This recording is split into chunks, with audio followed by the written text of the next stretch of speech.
നമ്മുടെ കേരളത്തിലെ തന്നെ ഏറ്റവും പഴക്കം ചെന്ന ക്രൈസ്തവ ദേവാലയങ്ങളിൽ ഒന്നാണ് തൃശൂർ ഒല്ലൂരിലെ സെന്റ് ആന്റണീസ് ഫെറോന പള്ളി. പൗരാണികവും ചരിത്രപരവുമായ നിരവധി പ്രത്യേകതകൾ 1718 സ്ഥാപിതമായ ഈ പള്ളിക്കുണ്ട്. ചിന്ന റോമ എന്ന പേരിൽ കൂടി അറിയപ്പെടുന്ന ദേവാലയത്തിലെ ഏറ്റവും പ്രധാനപ്പെട്ട വിശേഷം ദിവസം വിശുദ്ധ റഫായേൽ മാലാഖയുടെ തിരുനാളാണ്. അപ്പോൾ ഇവിടുത്തെ വിശേഷങ്ങളാണ് ഇന്നത്തെ ദൈവമേ കേട്ടത്.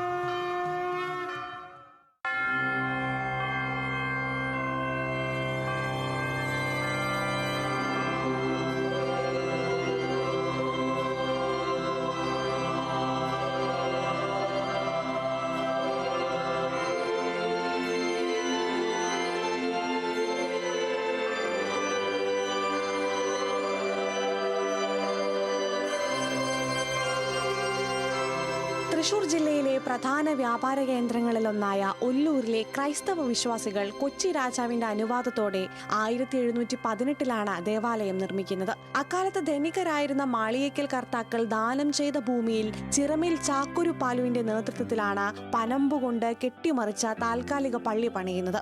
കേരളീയ തനിമയും വിദേശ മാതൃകകളും ഉൾക്കൊണ്ട് പുതുക്കി പണിത സെന്റ് ആന്റണീസ് ദേവാലയം 1722 കൂതാശ കഴിച്ചത്.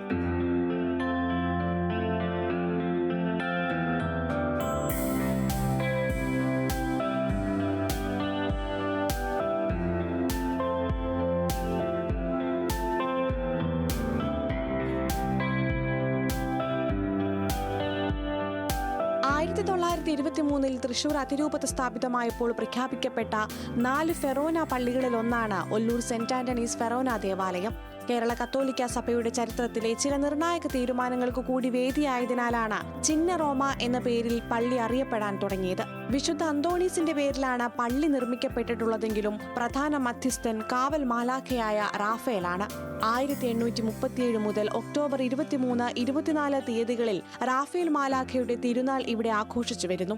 വിശുദ്ധ കുർബാനയ്ക്കൊപ്പം തന്നെ നടക്കുന്ന അത്ഭുത മീൻ സമർപ്പണവും ദാസീദാസൻ വാഴിക്കലുമെല്ലാം വിശ്വാസികൾ ആചരിച്ചു വരുന്ന പ്രധാന വഴിപാടുകളാണ്.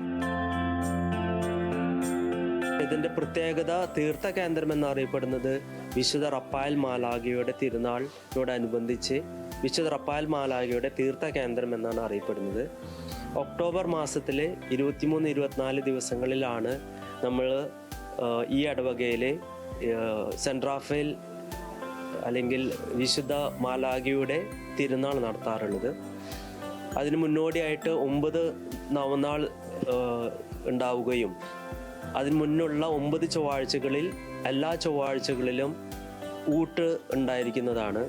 18-ാം നൂറ്റാണ്ടിന്റെ തുടക്കകാലത്ത് നിർമ്മിക്കപ്പെട്ട പള്ളിക്ക് ചരിത്ര സ്മാരകം എന്ന നിലയിലും നിരവധി പ്രത്യേകതകളാണുള്ളത്. 1790 ടിപ്പു സുൽത്താന്റെ ആക്രമണം നേരിട്ട പള്ളി 1883-93 കാലഘട്ടങ്ങൾക്കിടയിലാണ് പിന്നീട് പുതുക്കി നിർമ്മിക്കുന്നത്. കേരളീയ യൂറോപ്യൻ വാസ്തുശൈലിയിൽ നിർമ്മാണം പൂർത്തീകരിച്ച പള്ളിയിലെത്തിയാൽ അതിന്റെ പൗരാണികത നമുക്ക് നേരിൽ അനുഭവിച്ചറിയാനാകും. പോർച്ചുഗീസ് ശൈലിയിലുള്ള ചുവർ ചിത്രങ്ങൾ, കരിങ്കൽ ശില്പങ്ങൾ, പ്രസംഗപീഠം, ഫ്രാൻസിൽ നിന്ന് ഇറക്കുമതി ചെയ്ത വെങ്കല മണികൾ, അതിനായി നിർമ്മിച്ച 7 നില മണിമാളിക തുടങ്ങിയവയെല്ലാം അവയിൽ ചിലതു മാത്രമാണ്. ഈ പ്രദേശത്തെ പൂർവികരായിട്ടുള്ള ക്രിസ്തീയ വിശ്വാസികൾ ഇത്തരത്തിലൊരു ദേവാലയം വിഭാവനം ചെയ്യുമ്പോൾ റോമിലെ വിശുദ്ധ പത്രോസ്ലീഹായുടെ ബസിലിക്കായോട് അനുരൂപപ്പെട്ടു വേണമെന്ന് അവരൊക്കെ ആഗ്രഹിച്ചിരുന്നു. അതിനുവേണ്ടി കുറേയേറെ ത്യാഗമെടുത്തിട്ടാണ് ഈ ദേവാലയത്തിൻ്റെ സ്ട്രക്ചറുകളൊക്കെ പണിതിരിക്കുന്നത്.